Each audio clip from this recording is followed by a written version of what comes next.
हो हो, पद्धतशीर 6:30 वाजता पोस्ट गिफ्ट सोडून ज्या आईला आंघोळ गिंगोळ करून बसलो काटकूट आवाज आला त्याच्या आईला बघतो तर काय, अरे बापरे, श्रावण भाई हागायला गेलता का डिस्काय आणि काय घालता आता थंडीत सगळे उडी गिडी घालून ज्या आईला जादू जादू दिसतात. एने तर डेंजर दिसायला बाबा. आणि मम्मी तेवढ्यातच अंडी गिंडी आणायला पाठवली आणि अंडे आणायला गेले आणि आले पण लवकर आला. आणि कुठलाही ज्या आईला मंचाव का गंचाव काय तर आणलं होतं म्हणजे आईला बघू बघू बघू म्हणून गेलो. कुठल्या हाटाचा मंचाव इथे तर दिसत होता मच्छाव.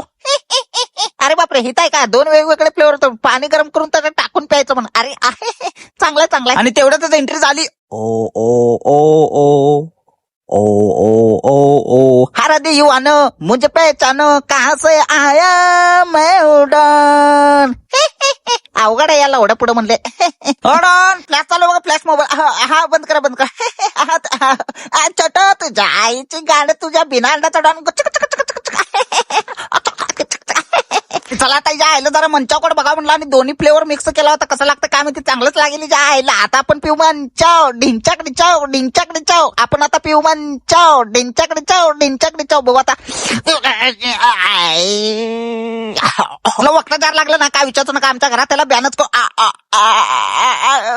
कचलं प्यायला जायला आणि बाहेर गाडीचा आवाज आला म्हणून गेलो तर काय जायला. मी तर काय ऑर्डर केलं नाही झोमॅटोला. कसं काय, अरे बापरे भैया तू आहे ये तुला ये मंचाव पसतो ये. आणि ज्या आईला माझं तोंड खवळ होतं त्याच्यामुळे ज्या आईला घरात गेलो एक कडक भाकरी होती कारकूर काटकूट. ज्या आईला चुरता चुरून टाकलो आणि झाडभर आमटी उरली होती ते पण घातलं आणि ओढता ओढलो पद्धतशीर आमटी कडक भाकरी.